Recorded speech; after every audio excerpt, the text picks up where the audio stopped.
Então, bom dia a todos.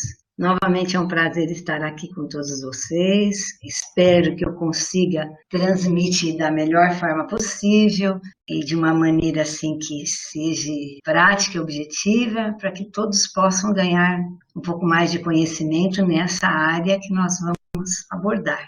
Então, acho que podemos começar, né? Então, o grande objetivo na admissão de uma gestante é proteger a mulher, a gestante, né, o seu recém-nascido, o bebê e a sua família. Então, antigamente, nós admitimos a gestante e não perguntávamos, né?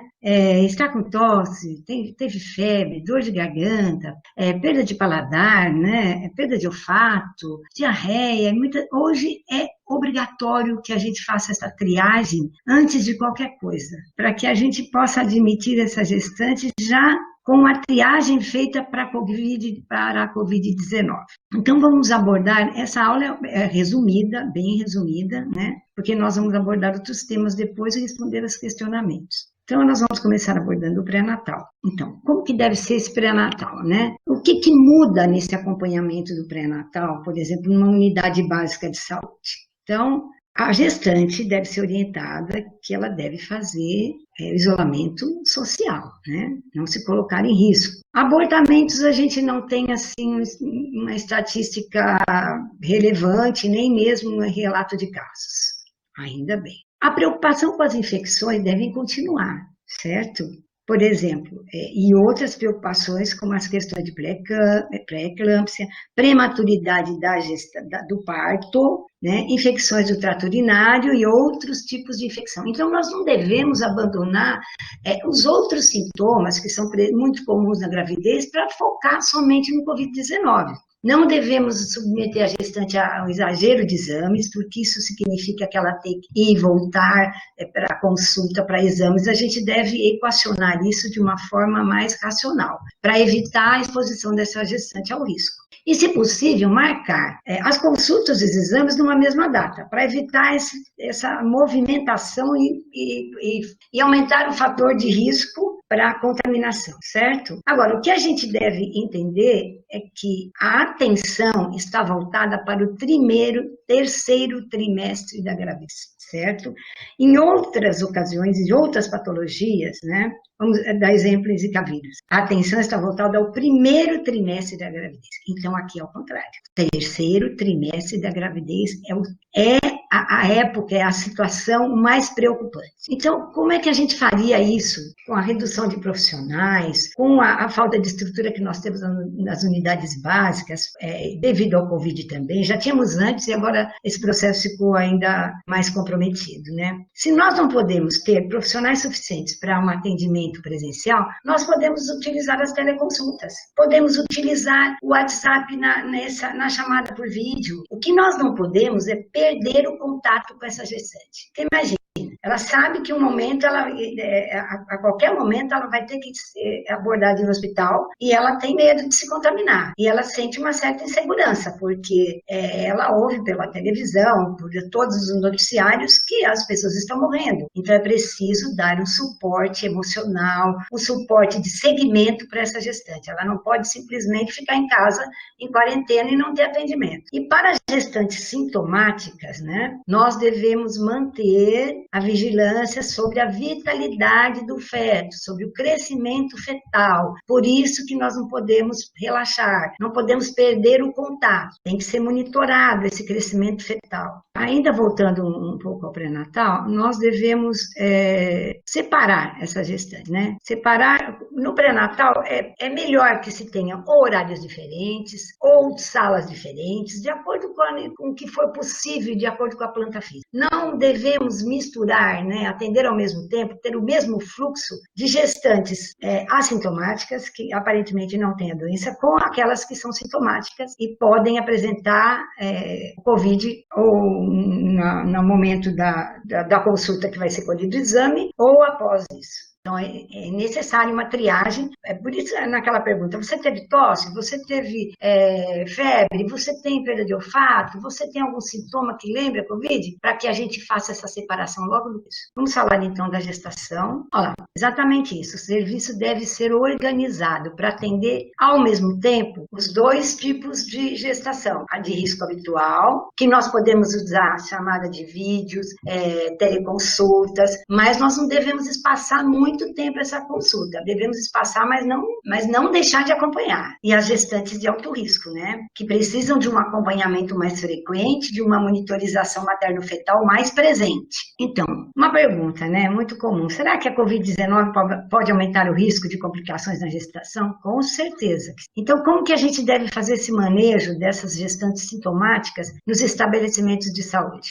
Então, escolher unidades de saúde que façam monitoramento materno-fetal. Esse monitoramento para gestantes portadoras de Covid-19 sintomáticas deve ser realizado. As unidades de saúde não é o nosso caso, né, que nós temos poucas referências, mas montar uma referência, mesmo que não esteja em Cuiabá, ou Várzea Grande ou no interior, é preciso montar uma referência para gestantes portadoras de Covid-19 para que elas tenham acompanhamento. Então, e rastrear outras infecções respiratórias, né?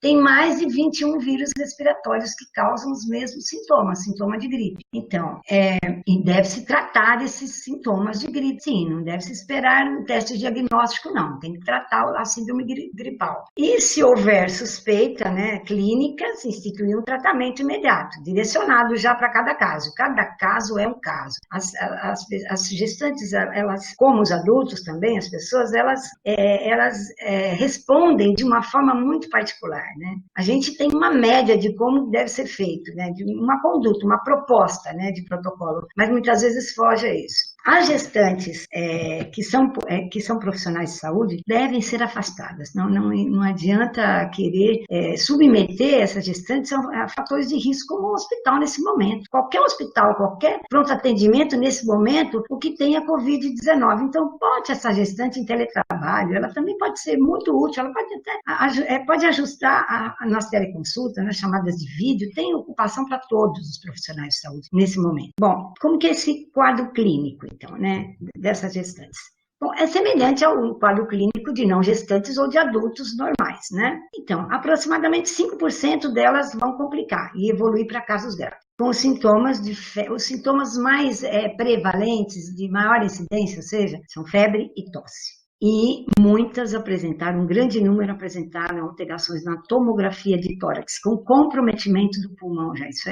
Isso aí é grave. A evolução de formas graves vão ser com pneumonia, né? Igual à população não gestante ou os adultos. Então, o mesmo protocolo de Covid para adultos segue para gestante, a mesma coisa. Então, como é que nós vamos fazer esse manejo, né? Na gestação. Então, o controle das infecções, lembrar que as infecções nas gestantes, principalmente em todo o tempo, mas devem ser cuidadas, né? Limitar, assim, por exemplo, se ela for internada, caso ela for internada, limitar essa visita de pessoas, limitar pacientes, contato com outros pacientes, limitar entrar e sair do quarto, ela deve ficar em isolamento de contato e respiratório. Considerar a oxigenoterapia precoce, sim, porque descompensa rápido. Considerar a ventilação mecânica precoce quando houver evidência de avanço na insuficiência respiratória. Tem que se prestar muita atenção, porque a descompensação é rápida. Então, essa gestante tem que ficar assim, temos que ficar vigilante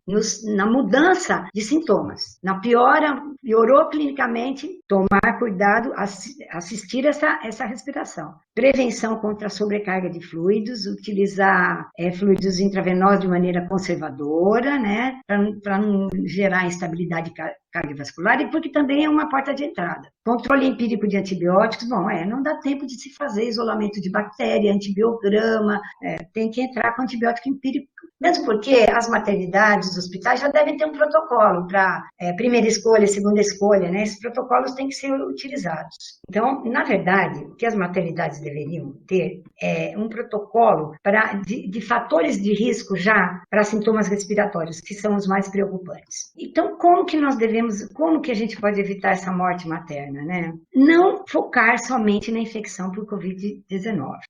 É importante observar os outros fatores, as outras infecções, as outras intercorrências, né? Entrar com intervenções precoces, avaliando bem os casos, né? De doenças que podem ocorrer na gravidez. Eu tenho que prestar atenção nas infecções que são mais prevalentes, na Covid-19 eu tenho que ficar atento. E nós sabemos que a grande incidência de mortalidade materna são as infecções. Então, nós devemos ter condutas padronizadas já para isso.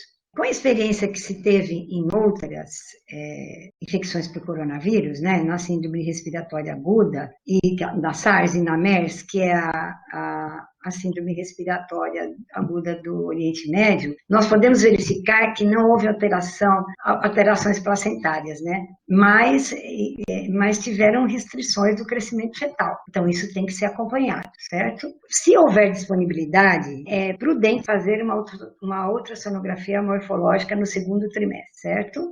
Porque nós não temos dados suficientes para afastar esse risco, né? Então, é importante, lembrando que os fatores de risco são maiores para a Covid-19 no terceiro trimestre da gravidez, diferente de outras infecções que são no primeiro trimestre. Bom, então vamos ver agora em relação ao preparo. Bom, a ideia é que elas tenham um acompanhante, né? Essa é o ideal, né? Então, deve-se realizar a anamnese desse acompanhante, claro. Esse acompanhante tem que estar assintomático, para ele poder ficar sendo acompanhante, certo? E a equipe restrita. A equipe tem que ser restrita. Quanto mais pessoas circulando, quanto mais movimentação, a probabilidade de contágio é maior, né? Todos devem ter precaução de lavar as mãos, todos devem ter cuidados com os EPIs, né? Os acompanhantes, a equipe, todos têm que estar, né? Assim, com equipe reduzida, com precaução de contato, com precaução respiratória,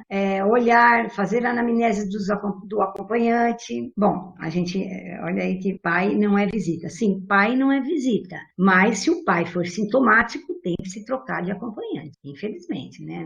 Não podemos admitir, nós não podemos impedir a mulher do acompanhante, o pai, inclusive, nem é acompanhante, é o pai, mas nós temos que avaliar os sinais e sintomas do grupo de risco também. Se for do grupo de risco, não. Se tiver sintomático com algum sintoma, também não. E nós temos que diminuir o risco para as mulheres e para os bebês e para os profissionais de saúde. Equipe paramentada, tudo dentro daquilo que a gente já sabe como é que tem que ser, né? Então, vamos agora falar sobre o parto. Nós estamos falando de uma forma bem resumida para poder fazer uma outra discussão no final. Bom, o que nós precisamos? Então, olha lá, essa pergunta procura contemplar vários aspectos. Quais são os procedimentos no parto de uma gestante, caso confirmado de Covid-19, considerando a sala de parto, os profissionais, a mãe e o recém-nascido? Bom, nós não podemos abandonar tudo que a Rede Cegonha trabalhou durante anos, né, em todo o país. As boas práticas de um parto humanizado. Nós temos que adaptar essas boas práticas agora para atender essa gestante de Covid-19, né? Então, anamnese inicial para proteger a equipe e outras gestantes, né? Equipamentos de proteção individual para todos. Claro que vai ser difícil, num parto normal, a mãe colocar máscara, mas se for cesárea, é possível. Acompanhante sintomático não pode permanecer, nós já dissemos isso, né? A indicação de cesárea deve permanecer clínica. Não é porque a gestante tem Covid-19 que vai indicar cesárea. Existem partos normais muito tranquilos, né? Sem intercorrências, né? Então, quem deve decidir é o obstetra. Vai ver, analisar as condições clínicas. Uma evidência, né, é que as gestantes que são portadoras de Covid-19 têm maior risco de sofrimento fetal. Então, isso tem que ser avaliado para a progressão da cesárea. Então, há necessidade de acompanhamento e monitoramento durante o trabalho de parto? Sim, com certeza absoluta. As mulheres em trabalho de parto têm que ter monitoramento contínuo, monitorização do batimento cardíaco e com mais frequência do que antes, com bem mais frequência, certo?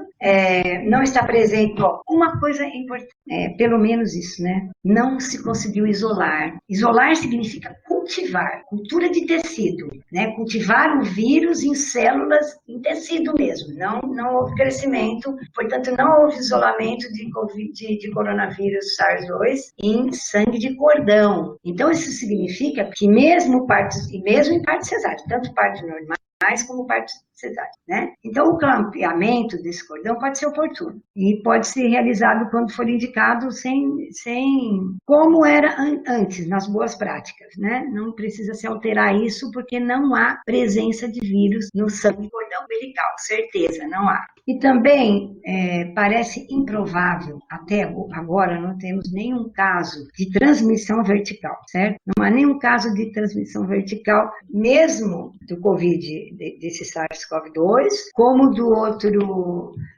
SARS-CoV anterior, né, de outras pandemias, e do MERS-CoV, que foi do Oriente Médio. Então, não foi da China, do Oriente Médio, não tem até agora nenhuma comprovação de transmissão vertical. Isso é importante, né? E outra coisa que se demonstra é que esse vírus, ele tem uma predileção por um gene, que é uma proteína, né, chamada ECA2. E parece que o recém-nascido, ele tem uma pobreza muito grande desses receptores, porque ele é imunologicamente incompetente. Então, isso facilita, né? Então, tem vários fatores que contribuem para que esse recém-nascido, se não tem presença no sangue de cordão umbilical, né? Não tem presença também nas secreções do parto, na secreção vaginal, nas biópsias de placenta, no leite materno. Então, ainda não se tem, também não se tem relatos de malformação congênita, né? Não se tem relatos nem nas epidemias por outros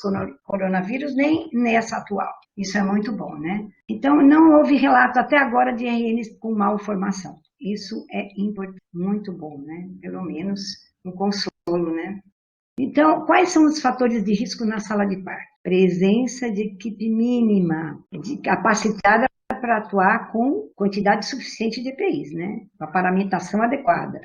Cada profissional que entra na sala de parto, claro, representa um gasto maior, risco de infecção e gasto maior de EPIs, sendo que agora está um uso muito racional e dificuldade para conseguir esses EPIs, né? Estagiários, alunos não devem estar circulando, isso não é o momento para isso, né? Vamos deixar para depois que a pandemia passar. Eles podem ser utilizados em teleconsultas, em acompanhamento por videochamadas. Eles podem estar colaborando para melhorar o pré-natal dessas gestantes, nesse momento de pandemia. Eles podem ser extremamente úteis e trabalhar em massa, os estagiários, os recém-formados, todos, nas teleconsultas, no acompanhamento dos pré-natais, né, para que a gestante não se sinta tão ansiosa e desassistida. Outra coisa importante, nós sabemos que a tensão é grande na hora do parto, né, na sala de parto, sim, para todos, mas nós não podemos perder a humanização. Pegar na mão, mesmo que a mão esteja com luva, né? Olhar, porque só sobra os olhos, mas os olhos têm que transmitir alguma coisa, alegria, dizer, olha, já falta pouco, está quase concluindo, seu bebê já vai nascer, né? Dá um apoio, assim, sabe, emocional, nem que seja através dos olhos, através da mão com luva, dizer, você não está sozinha, nós estamos aqui com você, vamos fazer tudo que for possível, está tudo correndo bem, isso é importante, né? Um apoio emocional, isso é muito importante, para que a mãe se sinta segura, né? E também parto domiciliar. Olha, o parto domiciliar não é recomendado. Por que não é recomendado? Porque precisa de um aporte grande de transporte, né? Precisa de um transporte com respirador, com ventilação de transporte. E precisa de uma garantia de um leito. Como é que vai se garantir um leito de gestação de risco agora? De repente, como é que se vai conseguir um transporte especializado? Não tem como garantir isso. Então, por isso que todo cuidado é pouco e não se pode recomendar neste momento o parto domiciliar. Vamos deixar para outro momento, né? Agora não vai ser possível. Ninguém sabe se essa gestante é assintomática, ela foi assintomática ontem e hoje ela é sintomática. Não sabemos se a disponibilidade de testes para gestantes, como é que está, em que lugar ela está, então não se recomenda. Então, agora nós temos evidências de que 47% das mulheres diagnosticadas com Covid-19 tiveram seus partos prematuros, né? Com recém-nascidos pré-termo e algumas com sofrimento fetal. Os partos ocorreram após a 36ª semana de gestação e por isso que precisa monitorar o pré-natal e a internação hospitalar. Tem que ser monitorada, né? Ninguém pode garantir que uma gestante que era assintomática há 2 dias ou 3, hoje não seja assintomática. Os sintomas aparecem e na gestante nós temos que cuidar, né? Submeter a gestante a um trabalho de parto com segurança. Entre os casos relatados até o momento, não ocorreu transmissão para o feto, é o que nós dissemos. Até agora, nós não temos transmissão do feto, né? E nem do recém-nascido. Um caso ou 2, onde a criança foi contaminada pela equipe. Porque no começo era uma situação muito delicada e muito difícil, não se tinham protocolos, não se tinham condutas padronizadas, então muitas equipes ainda tinham, muitos lugares ainda têm uma condição muito ruim para se fazer o parto, né? Então para ser mais preocupante a paramentação da equipe, a diminuição de circulação, né? Cuidados que evitem contaminar o bebê. Os demais casos reportados de gestantes positivas para a Covid-19 apresentaram neonatos livres do vírus, incluindo sangue de cordão e placenta. Nós já falamos sobre isso, né? Pós-parto agora, um momento muito delicado agora. Pós-parto. Então, cuidados com o recém-nascido após o parto de mulheres com coronavírus, né, com Covid-19. Bom, deve-se garantir a paramentação da mãe. Após o parto, deve-se garantir a paramentação da mãe. Ou seja, nós podemos fazer uma higienização da pele da mãe, onde ela pode colocar o seu bebê, né? Nós podemos passar álcool gel nas mãos dessa mãe. Nós podemos limpar, secar a mãe que deve ter suado, tal, colocar uma máscara, né?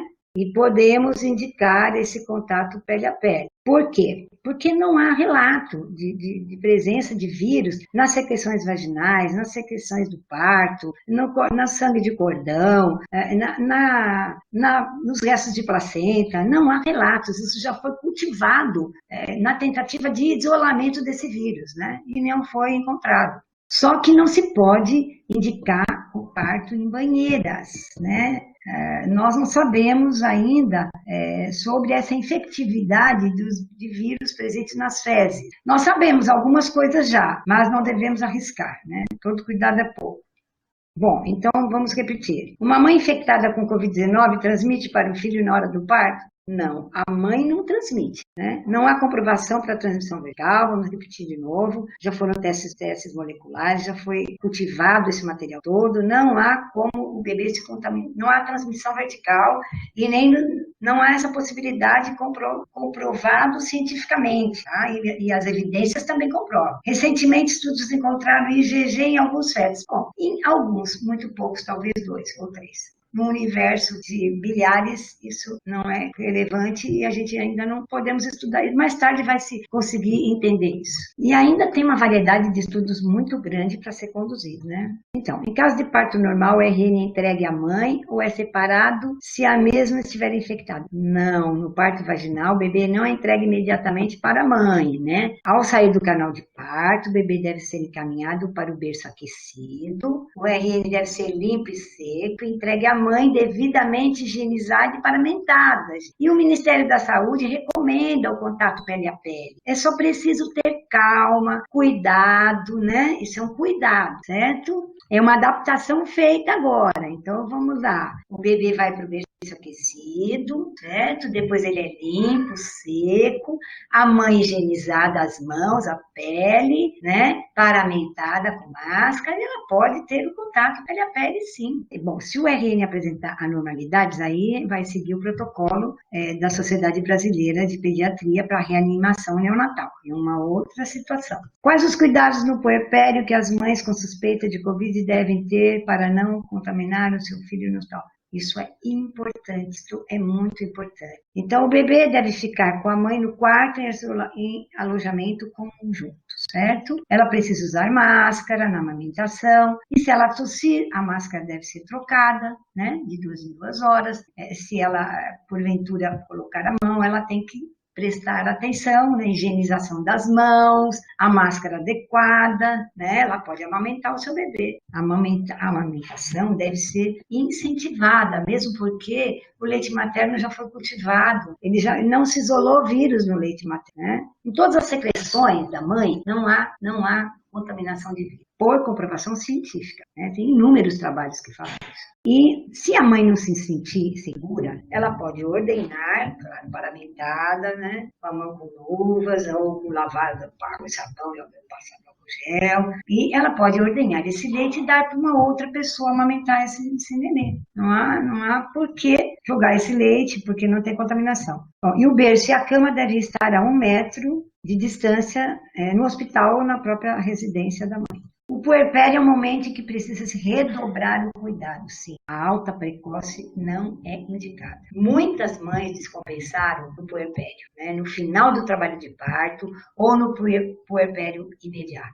Então tem que se acompanhar de perto. A menor alteração, principalmente da respiração, da pressão arterial, tem que ser avaliado e tem que se conduzir, tem que ser feita uma conduta adequada. Então não se deve fazer alta precoce. Tem que se evitar, deixe a mãe em observação. Se ela não tiver sintomas em 2 ou 3 dias, né? O ideal seriam 5 dias, mas se 2 ou 3 ou 4 dias ela não tiver sintoma nenhum, estiver bem, né? Aí sim, mas não vai se contaminar, vamos dar alta precoce. Não façam isso, não é indicado. Isso é muito perigoso. Então, é uma hora de muito perigo que ela pode manifestar situações assim muito graves. Então, nós devemos repensar o internato, né? Vamos colocá-los lá na teleconsulta, na chamada vídeo, e vamos proteger as mães, gestantes e as puérperas também, de estudante entrando, saindo, de muita circulação, muita movimentação. Esse não é o momento, né? Mesmo, a gente já disse na sala de procedimentos, na sala de parto, então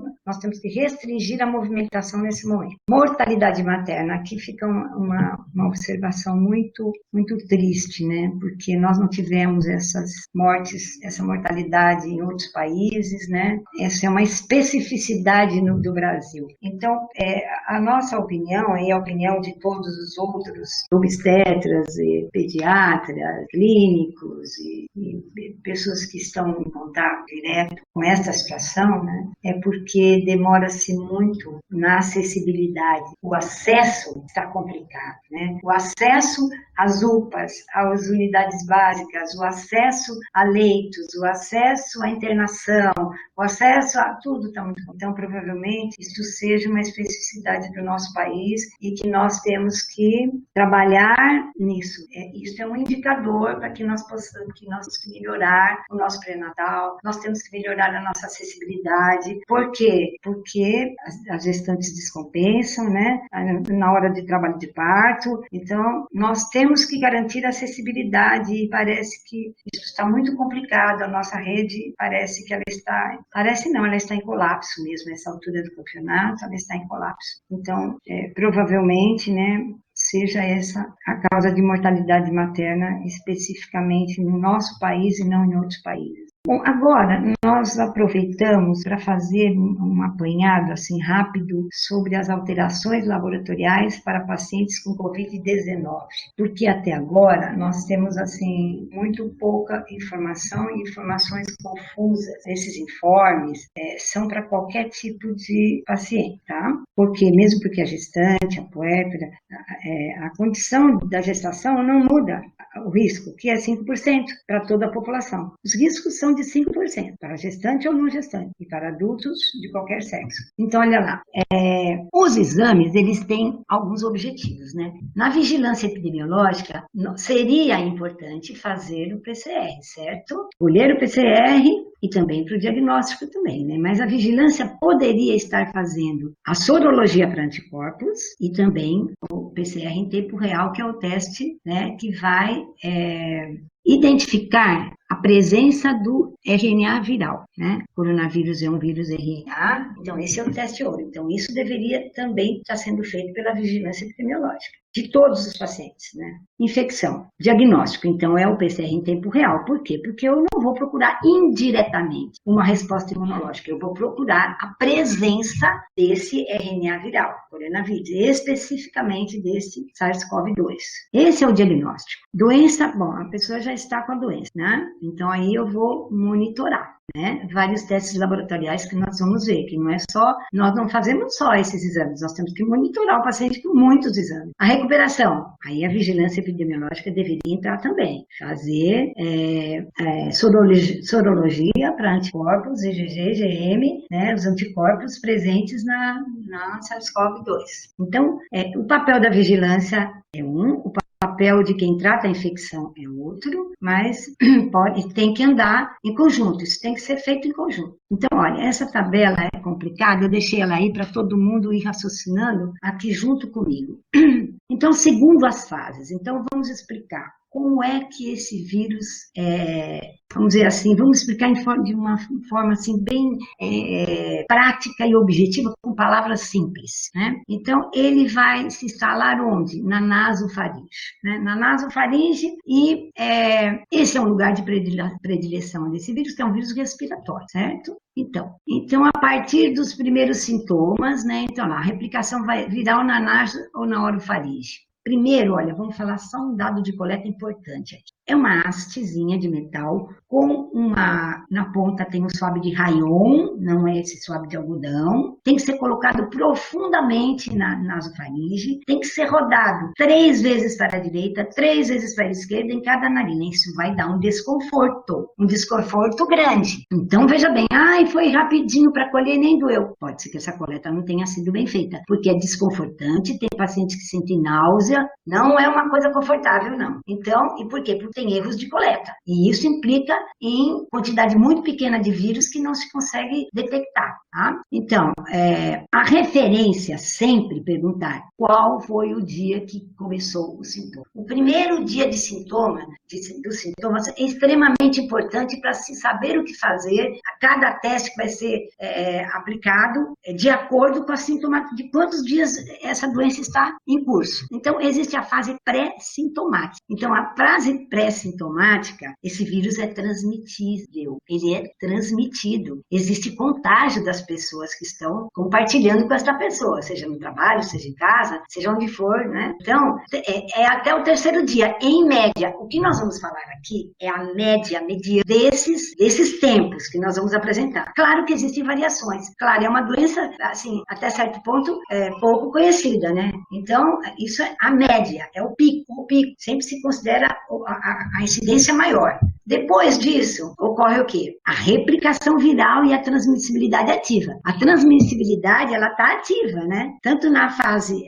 pré-sintomática como assintomática, como sintomática, certo? Eu posso não ter sintomas, mas eu estou pré-sintomático. Eu não tenho sintomas, mas eu tive contato. Eu tive contato com uma pessoa Covid positiva. Então, eu tenho que ficar atento. Eu devo ir informar isso e colher, e eu já sei que o vírus está presente a partir do 3º dia. Depois tem a fase sintomática. Em média, o 5º dia, até o 5º dia, esse vírus fica se replicando aqui na nasofaringe. Isso é em média, porque pode ser até 7º dia. Mas existe um momento ideal para você colher o PCR, do 4º ao 5º dia. Até o 5º dia, certeza que do 4º ao 5º dia você consegue. Até o 3º dia você consegue também. Mas o momento ideal, qual seria? O 5º dia. A replicação viral está acontecendo e a transmissibilidade está ativa, certo? Você pode contaminar outras pessoas. Por isso, o isolamento. Por isso que se recomenda o quê? Colhe o exame e fica em isolamento, porque você está transmitindo. Presta atenção, você transmite sem sintomas e com sintomas. Então, o que vai se fazer aí? Colher o RT-PCR, certo? PCR em tempo real, que vou isolar o quê? O vírus, o DNA do vírus. O vírus é RNA, mas a cópia é um DNA. Então, se colhe 2 amostras consecutivas, geralmente em 48 horas, depende do lugar que se está, do estado que se está, e isolamento por 14 dias. Porque mesmo que a pessoa tenha uma sintomatologia leve, em 14 dias, esse vírus já parou de replicar. Ela já deve estar na fase de produção de anticorpos, certo? Por isso a quarentena em 14 dias. Mas, vamos lá, agora fase 1, replicação viral, naso ou orofaringe, certo? Agora nós vamos passar para a fase 2. Aí, ó, ela está nas vias respiratórias superiores. Agora ela vai conseguir se implantar no tecido, se replicar e se dirigir agora para o trato respiratório inferior. Então, após o 7º dia até o 10º dia, em média. Isso é em média, o que se observou em muitos trabalhos científicos. Essas observações são do diretor clínico, patologista clínico, médico renomado, Dr. Celso Granado, do Fleury. O Fleury fez os trabalhos científicos publicados já, ele estudou mais de 900 pacientes em todas as fases da doença, né? Nos prontos-socorros, nos prontos atendimentos, nos ambulatórios, nas internações, nas UTIs. Então, ele construiu estudos e pareceres assim robustos, né? Então, do 7º ao 10º dia, este vírus progride para o sistema respiratório, certo? Bom, e agora eu só vou achar esse PCR nas secreções pulmonares, de quem está internado já. Então, a essa altura do campeonato, o paciente está internado. Ou em leitos auxiliares, né, de Covid específicos, ou em UTI. Só que aí é o seguinte, para mim colher um lavado broncoalveolar, a produção de aerossóis é muito grande. Então, geralmente não se colhe. Posso colher um aspirado traqueal, né? Lá, um aspirado de traqueia, para fazer PCR. Eu posso colher também escarro induzido, escolher. Só que é pobre, né? Em escarro, em células de escarro, em secreções, quantidade de RNA vírus é pobre, né? Teria que ser uma secreção mais profunda. Porém, bom, se progredir para insuficiência respiratória aguda, bom, então, aí o que vai acontecer? Vai progredir para insuficiência respiratória aguda. Nesta fase, é interessante, né? Nesta fase, em média de 10 a 12 dias, preferencialmente entre o 8º e 9º dias, pode-se fazer uma sorologia para anti-IgM, que vai dar positiva. Bom, se você tem sinais e sintomas, né, já fez um PCR positivo, isso é para os casos onde você não tem PCR de início, você não teve tempo de fazer isso, não deu. Então, você já está na fase da síndrome respiratória aguda, o doente está grave, muitas vezes não se faz esse PCR, mas você já tem uma doença instalada.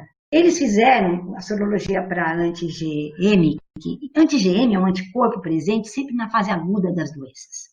É um marcador que diz assim, a doença está presente, a doença está instalada. Nesse caso, o SARS-CoV-2, então a doença está instalada, a pneumonia, certo? Mas eles fizeram em porta de pronto-socorro, porque a pessoa já chegava ruim, muito mal, então eles tinham condição de fazer isso. Nós, infelizmente, ainda não temos condição de fazer isso, mas é uma recomendação.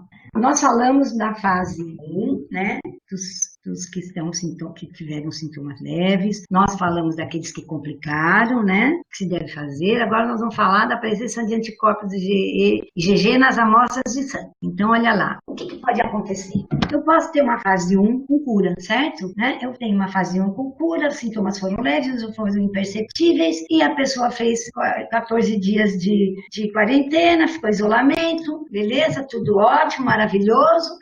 Essa IgG positiva pode aparecer, vai aparecer, com certeza, só que não tem um tempo fixado, determinado. Geralmente, na maioria dos casos, depois de 14 dias, 15 dias, pode-se fazer 20 dias, 30 dias, né? Mas vai se fazer em 14 ou 15 dias, certo? A pesquisa de IgG, que é um anticorpo que diz que você entrou em contato com o vírus, nas amostras de sangue. Bom, se a pessoa foi da fase 1 para a fase 2, para cura, né? Ela foi da fase 1 para a fase 2, ela teve problemas respiratórios, tal, leves, não tão graves, ou graves e ela conseguiu a cura, né? Leves. Ela também vai ter uma IgG positiva, dizendo o quê? A produção de anticorpos, dizendo que a pessoa entrou em contato com este vírus, especificamente o SARS-CoV-2, não foi outro coronavírus, anticorpos são específicos. Vamos supor que ela esteja na fase 1 para a fase 2 e ela foi para a fase 3, mas ela foi para a cura. Ela teve sintomas elevados da respiração, ela foi para uma síndrome respiratória aguda com problemas sérios respiratórios, mas ela evoluiu para a cura. Então, ela vai ter também esses anticorpos IgG positivos, né, dizendo que ela entrou em contato com o SARS-CoV-2. Ou ela vai para a fase 1, para a fase 2, para a fase 3 e não consegue se recuperar. né? Tem muitos fatores de risco, tem obesidade, ou tem hipertensão, ou é diabético, ou tem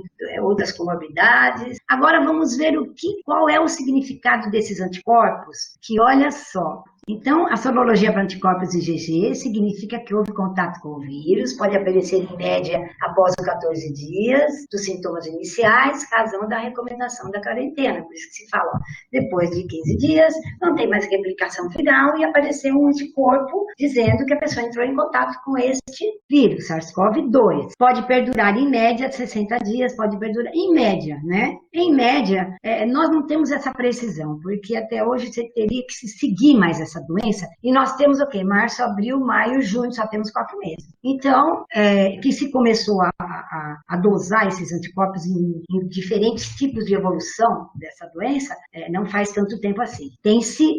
Sabe-se que até 60 dias, em média, é certeza que esse anticorpo IgG ainda está lá, né? Variando dependendo de cada caso, até 3 meses ou mais, porém a sua presença não confere imunidade permanente. Bom, agora eu tenho uma notícia maravilhosa para todos nós, em primeira mão, assim, não é bem em primeira mão, né? Mas assim, olha, felizmente eu pertenço a uma equipe de pesquisadores lá do Instituto de Ciências Biomédicas da USP, Dr. Edson Durigon, grande virologista e outros, toda a sua equipe, Daniele Durigon, eles estiveram aqui com vírus. Primeiro nós começamos a trabalhar com Zika vírus, né? Trabalhamos até hoje. Depois implantamos painéis de vírus respiratório. E depois com o Covid, implantamos também o Covid. E nós estamos sempre, eles já estiveram aqui em Mato Grosso, segundo eles, nós somos o ICB6, né? Porque eles já implantaram muitos outros em outros estados. Nós somos o 6, em que a gente conquistou eles com a Chapada dos Guimarães e com o Nobres, né? Com as belezas de Nobres. Então, eles são muito gratos por isso, e são nossos amigos mesmo, porque teve um congresso internacional de virologia, eles participaram, e nós temos uma relação, assim, quase que diária com eles. Então, a equipe do Dr. Durigon é o seguinte, como ela tem o único laboratório nível 3 de segurança, é o do Dr. Edson Durigon. O que eles fizeram? Eles pegaram vírus, a gente cultiva em tapete de células padronizadas. Vírus só sobrevive, a gente só consegue cultivar num tapete de células, né? Ele vai infectar as células, matar as células e se reproduzir. O que eles fizeram? Eles, 12 pacientes graves, né? Pacientes graves e pacientes de todos os tipos, eles fizeram uma variedade para ter as conclusões serem melhores, né? Então, depois que esses vírus se replicaram, né? Eles colocaram os anticorpos IgG, esses anticorpos IgG, para ver o quê? Se esses anticorpos geralmente têm efetividade, se eles são neutralizantes, que a gente chama, porque nós precisamos de anticorpos neutralizantes. Nós não temos, se os anticorpos forem temporários, isso não vai resolver. Então, os anticorpos são neutralizantes. Por que eles concluíram que os anticorpos são neutralizantes? Porque as células, os anticorpos conseguiram com que os vírus não se replicassem mais e as células continuassem se replicando. Então, é um trabalho espetacular, né? Maravilhoso, que precisa ser agora feito mais amostras, mas é uma constatação muito importante, né? E tem outras coisas assim que deve se prestar atenção também, que eu gostaria de comentar. Uma coisa que acontece com esta doença que não acontece com as outras, é um dado que nós não sabemos explicar ainda. Geralmente, as doenças, os anticorpos que aparecem são aqueles que demonstram a gravidade, a doença presente, né? Na maioria das doenças. Então, aparece primeiro o anticorpo da fase aguda com a IgM, para depois aparecer o anticorpo da outra fase da imunidade, né? Anticorpos que conferem imunidade. Mas aqui não, aqui nesta Covid-2 existem fatos assim, já existe comprovação que pode aparecer o anticorpo IgG e depois o IgM, quer dizer, ainda não se conhece muito sobre essa doença, né? São coisas assim que vai depender de estudo, vai depender de mais trabalhos, estão se reunindo, mais trabalhos vão, a cada dia que passa nós temos mais novidades como essa, que o anticorpo é neutralizante, né? Que maravilha, né? Outra coisa que se observa é que as transmissões intrafamiliares, eles fizeram estudos de 153 famílias em São Paulo, fizeram todos os tipos de teste. Todos. Então, escolheram famílias com 5 ou mais, famílias, assim, uma média de 5 pessoas, 6 pessoas, né? E onde existiam pessoas com Covid-19 comprovado por pesquisa PCR, por sorologia, foi feito todos os testes. E aí acompanharam essas famílias. Em 153 famílias, apenas 2 pessoas contraíram coronavírus pelo contato familiar. E o que o professor Celso Granado conclui aí? Do Fleury, que é um espetáculo. Se vocês tiverem oportunidade, assistam aulas Fleury, né? Pode entrar, tem várias videoconferências muito interessantes, espetaculares, são as melhores. O que ele conclui? Que esse vírus é um vírus que se pega na rua mesmo, se pega no contato com as outras pessoas, no contato das superfícies, se pega no ônibus, né, no transporte público, nos hospitais, nas unidades de saúde. Então, é por isso que a gente fala assim, nossa, ninguém testou positivo, né? A pessoa teve coronavírus na casa dela, morreu e ninguém tem anticorpo, ninguém tem nada. Então, isso é um caso para ser estudado com uma amplitude, um trabalho maior ainda, mas já se tem essa comprovação. Mas isso não significa que a gente vai relaxar, né? Significa que a gente tem que se precaver de todas as formas, né? Com isolamento de contato, que são as nossas mãos, isolamento respiratório, lavar as mãos com água e sabão ou com álcool gel e máscara para proteger o sistema respiratório. Então, vamos ver agora, eu acho que eu esclareci bem isso, depois vocês podem perguntar tudo aquilo que for importante, que vocês acharem, para a gente elucidar, né? Bom, dá a impressão, né, que a gente não precisa de outros suportes, né? O suporte é muito grande que a gente precisa para o tratamento desses pacientes. Olha, a parte hematológica, nós precisamos de fazer, depois eu vou explicar cada um desses. Aumento do dímero D. Dímero D é um marcador de trombose, né? Um marcador de trombose nas veias, né? Vamos dizer assim, também de uma coisa mais, uma linguagem mais fácil. Aumento do VHS, aumento da velocidade de sedimentação das hemácias, indicando que é um processo inflamatório ou infeccioso. A leucocitose, aumento dos nossos glóbulos brancos, nossos leucócitos. Claro, presença de uma infecção. Linfopenia, então, de uma infecção e ainda linfopenia porque os linfócitos estão sendo destruídos. Os vírus, eles parasitam os linfócitos, eles invadem os linfócitos, essa é a célula específica para que o vírus possa penetrar e se replicar e lisar a célula, arrebentar a célula e sair para multiplicar outras. Então, microcitose indicando que as hemácias estão pequenas, né, as hemácias estão muito diminuídas, né, sinal de carrega menos hemoglobina, anemia. Plaquetopenia, diminuição da coagulação, né? Deficiência de plaquetas está ligado à coagulação, né? Prolongamento do tempo de protrombina também, mecanismo de coagulação. Então, olha só, isso é a parte hematológica, olha a parte bioquímica aqui, aumento de bilirrubinas, fígado comprometido, aumento de creatinina, rim comprometido, aumento das troponinas cardíacas, miocárdio comprometido, lesão de miocárdio no coração, aumento de LDH significa que está saindo das células, indo para a corrente circulatória, indicando lesão de tecido. Aumento da proteína C reativa significa que existe uma infecção presente. Aumento de procalcitonina significa que cursa junto uma infecção bacteriana. Diminuição da albumina significa que não dá por exemplo, alterações no fígado, alteração renal. Então, olha como que precisa um suporte laboratorial para tudo isso. Profissionais bem habilitados, capacitados, né? Olha só, alterações. Tudo isso para a gente não entender que a equipe tem que ser multidisciplinar e bem preparada, bem em relação a essa patologia tão nova. A dificuldade está aí, né? Alterações de maior destaque são frequentes. Olha lá, linfocitopenia, por quê? Parasitos linfócitos, são células sanguíneas. Aumento da proteína C reativa, olha lá,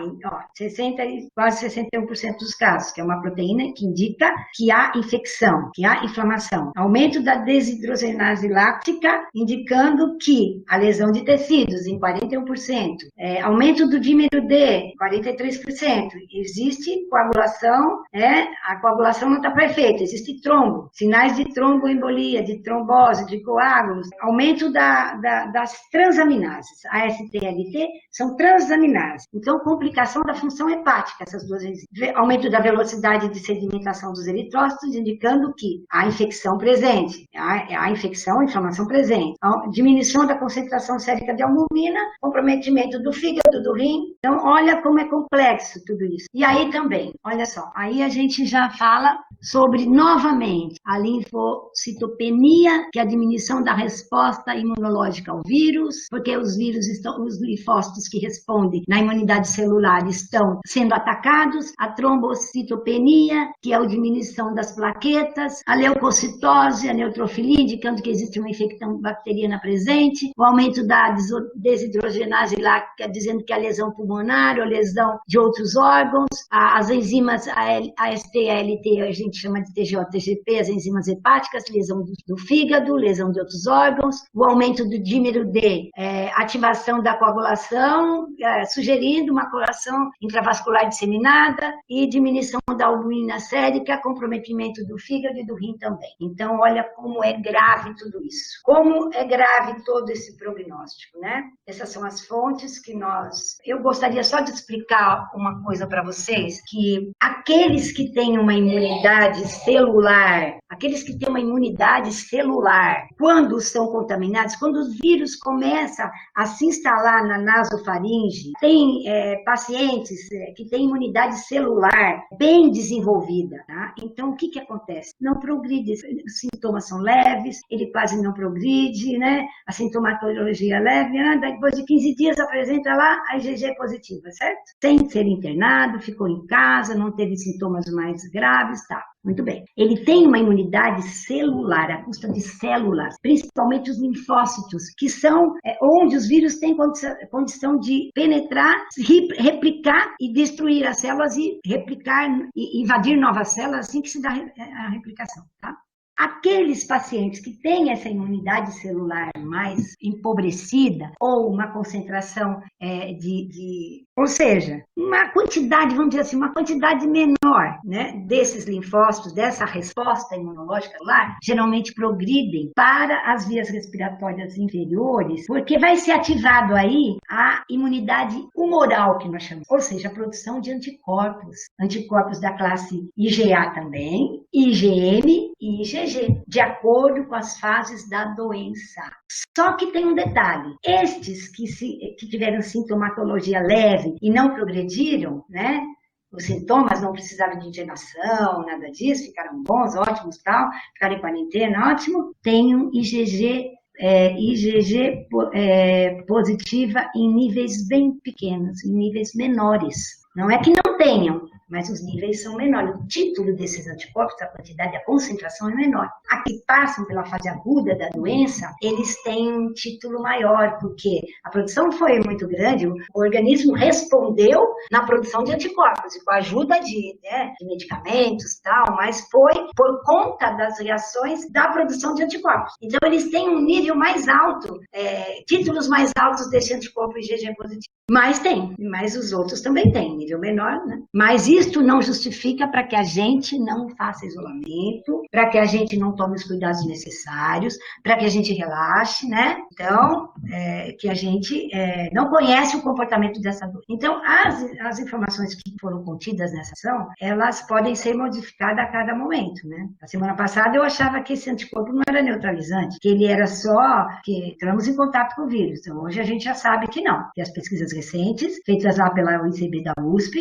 demonstraram, sim, que são neutralizantes. Que bom, né? Isso é uma excelente notícia. Bom, aqui nós apresentamos as nossas referências, que estão todas de trabalhos recentes, de março de 2020, e nós queremos agradecer a todos, né, ter essa oportunidade de estar aqui nos ouvindo, né? Deixamos aqui os nossos e-mails, né, tanto da saúde da mulher como da saúde da criança, como o meu e-mail particular, e nós recomendamos aqueles que tiverem, aqueles que sentirem com necessidade de mais conhecimentos, que quiserem pesquisar, principalmente as pessoas que trabalham com gestantes, entrem, por favor, se cadastrem no portal de boas práticas do Instituto Fernandes Figueiras, da Fiocruz. Lá tem tudo o que vocês querem saber, tudo, tudo, tudo. Ele é linkado com todas as notas técnicas do Ministério da Saúde, ele é linkado com todos os programas de Covid do Ministério da Saúde, nacionais.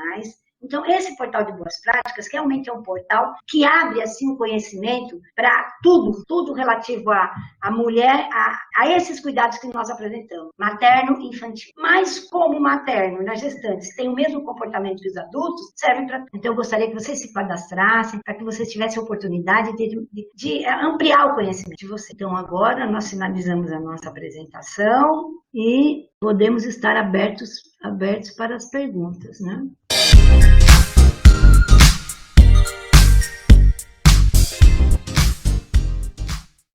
Por gentileza, as perguntas podem ser enviadas pelo chat. Olha, não tem perguntas aqui, tá vendo? Você está vendo perguntas aí? Ainda não. Testei mais 2 vezes, tem alguém falando aqui. Vamos ver, Vanessa. Material vai ser disponibilizado. É falso positivo, Inês? O que ela está me perguntando aqui? Margarete. O que ela está dizendo aqui? Só tem... Testei mais 2 vezes. Vamos começar aqui. Onde é que está a Margarete? Margarete, vou ver o início da sua pergunta aqui. Margarete de Castro. De Barra de Garças. Oi, Margarete. Deixa eu ver o que ela pergunta aqui. Margarete, testei mais 2 vezes, mas não produz IgG. O que ela testou? Será que Margarete fez um PCR inicial? Testei positivo, mas espera aí. Mas que teste você fez, Margarete? Você fez um PCR? Com quantos dias? É preciso saber as datas, o início dos sintomas, quando que você fez esse teste? Foi teste rápido? Provavelmente você fez um teste rápido, né? Teste rápido, Margarete. Os testes rápidos foram distribuídos geralmente para o nosso país. Infelizmente, eles não conferem muita sensibilidade. Eles não têm muita sensibilidade. Você teve falso positivo, Inês? Testei positivo, teste rápido. Não, a gente não pode afirmar que seja... Margarete, com quantos dias você fez esse teste? Você teve sintomas? Primeira pergunta, você teve sintomas? Quais sintomas que você teve? Quantos dias depois? Não teve sintomas, então. Não teve sintomas. Olha, mas abaixo de 60%. A sensibilidade ideal seria pelo menos de 90%, né? 80 e tantos, 87%, 89%. Então, você pode estar diante de muitas conclusões aí. Tem que ser bem analisado. Se você fez um teste rápido sem sintomas, e ele não é tanto específico, não sei a qualidade. A qualidade desses testes rápidos é muito ruim. E a coleta, muitas vezes, é um problema na coleta também. Porque a pessoa espreme o dedo e sai só a parte das hemácias, das células sanguíneas. O ideal é centrifugar para depois fazer o teste rápido com o soro. É no soro que estão presentes os anticorpos. Então, existem muitas falhas aí. Falha de coleta, pode ser falha do seu teste, que não tem sensibilidade boa, e pode ser um positivo. Também, se ele não tiver boa especificidade, ele usa com esses anticorpos IgG de outros vírus, de outros coronavírus, que a gente tem resfriado por outros coronavírus, né? Mas provavelmente não, porque as pessoas tomam vacina para gripe, né? Deixa de saber. O teste rápido, ele é recomendado para ver se as pessoas entrarem em contato, mas tem que ter qualidade esse teste rápido, né? Diga-se de passagem, né? Não são todos os testes rápidos que têm qualidade, mas dos males o menor. Ele é bom para você delinear como que está a circulação desse vírus no município, por exemplo. Né? Tem muitas pessoas internadas, tal. E se os IgGs começam a dar positivo, sim, provavelmente é coronavírus.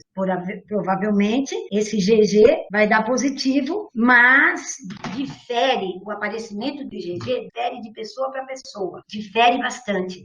Tem pessoas que ele dá positivo em 15 dias, tem pessoas que com 20, tem pessoas que com 40 dias, tem pessoas até com 60 dias. Entrou em contato, não teve sintomas, mas está com o anticorpo muito devagar, é muito devagar essa produção. Depende, isso é caso a caso que deve... Não é que você não produz IgG, você produz IgG sim, mas muitas vezes ela é lenta. Se você testar, se seu município, Barra do Garças, né? É Barra do Garças, seu? É Barra do Garças, parece que eu vi aqui, Barra do Garças. Se Barra do Garças tiver no pico da pandemia, você vai ver que as pessoas estão mais em contato com o vírus, elas estão mais... o vírus está mais circulante, o contato é maior, esse título positivo, vai tender a aumentar. Então, de acordo com a circulação do vírus, de acordo com a exposição da pessoa, de acordo com o organismo de cada um, com a reação imunológica que cada um produz. Então, é uma coisa bastante variável. Você não deve dizer que você não produz IgG. Não, isso não é verdade. Pode ser um falso positivo se esse teste não for muito específico.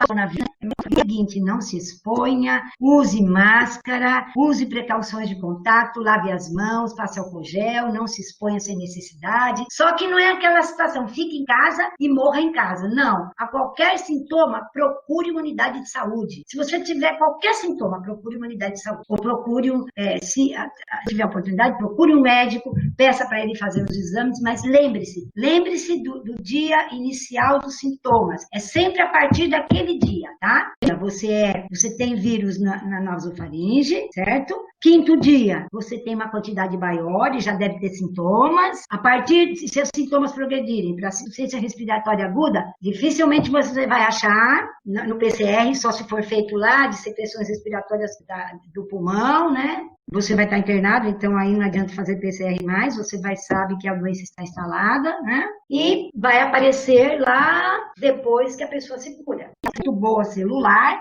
você entrou em contato, já resolveu o problema e a sua produção de anticorpos é muito pequena, então vai demorar muito para aparecer. Respondi para você, Margarete? Está satisfeita ou tem mais alguma dúvida? Tem mais alguém que queira discutir sobre esses anticorpos, esses testes? Estou aqui à disposição. Kleber, nós poderemos ficar quanto tempo esperando as perguntas? Mas, olha, vocês podem entrar em contato por e-mail, né? Margarete, ela tem... O e-mail é mulher@ces.br, olha, está aqui. crianca@ces.mt.gov.br. Pode mandar um e-mail para mim, inestranere@gmail.com. Que as dúvidas, tudo nós podemos responder sem problema nenhum. Nós ficaremos à disposição, tá? No meu e-mail tem o celular, pode entrar em contato, não há problema nenhum.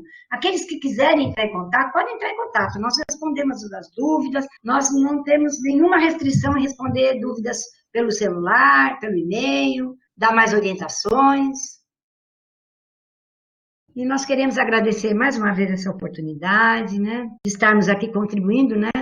Com a nossa patologia. E dessa vez parece que nós estamos muito presentes, né? E podemos ajudar muito, né? Isso é muito importante. Assim como as outras profissões, claro, os enfermeiros, os técnicos de enfermagem, os médicos, os incentivistas, os intensivistas, os cardiologistas, os pneumologistas, os anestesistas, todos nós estamos interagindo de uma forma ou de outra, os psicólogos, os assistentes sociais, né? Os dentistas, os fisioterapeutas, todos são importantes nessa hora, todos. A equipe tem que ser multidisciplinar mesmo. E as precauções de biossegurança e infecção hospitalar nunca estiveram tão presentes, tão importantes agora. Ok, Inês, muito obrigado pela sua apresentação. Você deixou todos os seus contatos. Gostaria de colocar a todos vocês que nos assistiram que se tiver alguma dúvida, vocês podem enviar para um desses e-mails ou também podem fazer o uso da teleconsultoria, que o Telesaúde também trabalha com teleconsultorias. Vocês podem acessar a plataforma, fazer a sua pergunta e em até 72 horas um teleconsultor pode responder para vocês, sanando a dúvida. Agradecemos a presença de todos vocês e deixo aberto para você, Inês, fazer suas últimas considerações.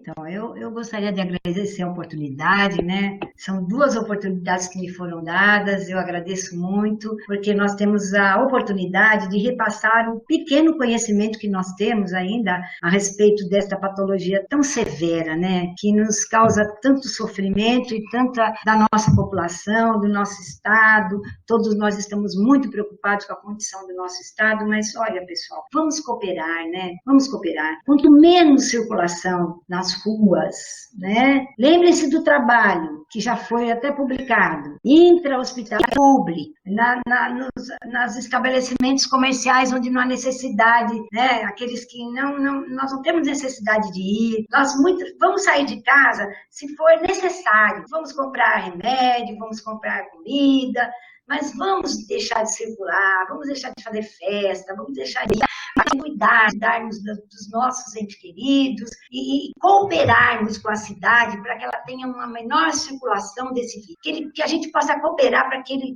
vá embora devagar e não acometa gravemente tantas pessoas como tem acontecido. Essa é a minha recomendação e quero agradecer mais uma vez a oportunidade de estar aqui. Nossa, muito obrigado mais uma vez.